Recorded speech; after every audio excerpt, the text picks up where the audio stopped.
महाराष्ट्र में मराठा आरक्षण की मांग हिंसक होती जा रही है। लगातार आगजनी और पथराव की घटनाएं सामने आ रही है।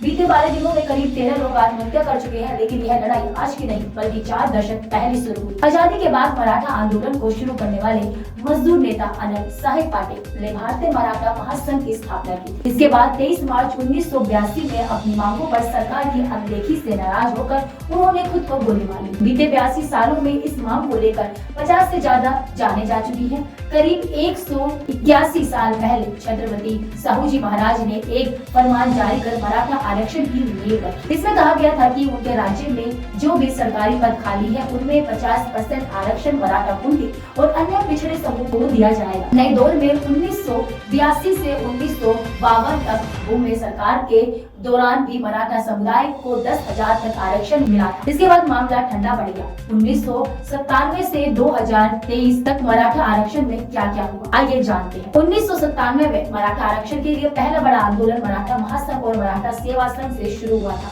2008 में से 2014 के बीच इस मांग को लेकर पूर्व मुख्यमंत्री शरद पवार और विलासराव देशमुख का समर्थन मिला। इसी साल पृथ्वीराज चौहान सरकार ने प्रस्ताव स्वीकार करते हुए सरकारी नौकरियों और शैक्षिक संस्थाओं में मराठों को 16% आरक्षण दिए। मराठों की यह मांग ज्यादा दिन नहीं टिक पाई और 14 नवंबर 2014 में बॉम्बे हाई कोर्ट ने इस पर रोक लगा दी। लेकिन जब मांग लगातार बढ़ती रही तो जून 2017 में महाराष्ट्र सरकार ने मराठा समुदाय की स्टडी के लिए स्टेट बैकवर्ड क्लास कमीशन का गठन किया।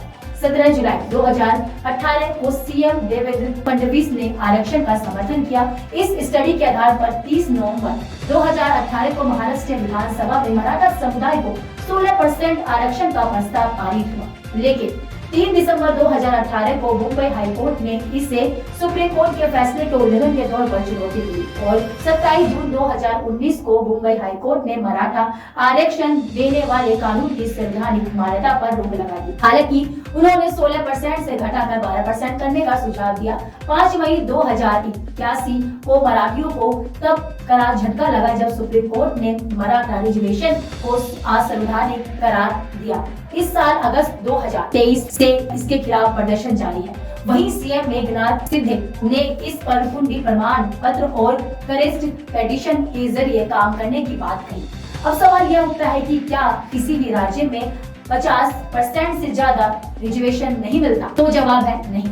केंद्रीय संविधान में संशोधन करके आर्थिक आधार पर आरक्षण दिए हैं। उससे पहले भी तमिलनाडु में सरकारी नौकरियों और उच्च शिक्षा में 69% आरक्षण दिए गए थे। जब मामला सुप्रीम कोर्ट गया तो तमिलनाडु ने दलील दी कि राज्य में 27% आबादी पिछले तबके की है। वहीं हरियाणा विधानसभा में जाटकों के साथ साथ 9 अन्य समुदायों को भी 10% आरक्षण दिए गए थे। इससे राज्य में टोटल आरक्षण 67% हो गया। सुप्रीम कोर्ट ने मराठा आरक्षण रद्द करने से पहले एक महाराष्ट्र 65% आरक्षण के साथ लिस्ट में तीसरे नंबर पर था। वहीं तेलंगाना, आंध्र प्रदेश और राजस्थान में 62, 55 और 54% आरक्षण है।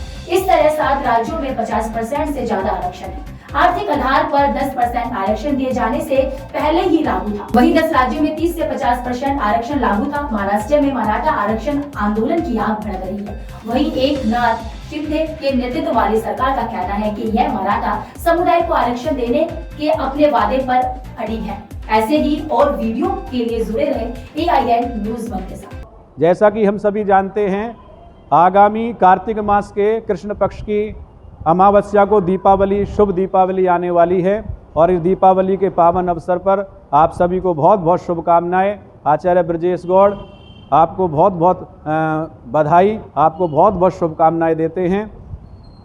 कार्तिक मास के कृष्ण पक्ष की अमावस्या को दीपावली का जो शुभ मुहूर्त है पूजा का, वो शाम को 6 बजे से 8:30 बजे के बीच में होगा और 9:30 बजे से 11:30 बजे के बीच में होगा। रात्रि 2 बजे से सुबह 4 बजे के बीच में होगा। इन दीपावली के विशेष मुहूर्तों में पूजा करने मात्र से माँ लक्ष्मी की धन धान्य की कृपा आप सभी पर बनी रहेगी। इन्हीं शुभकामनाओं सहित जय श्री राम कृष्ण।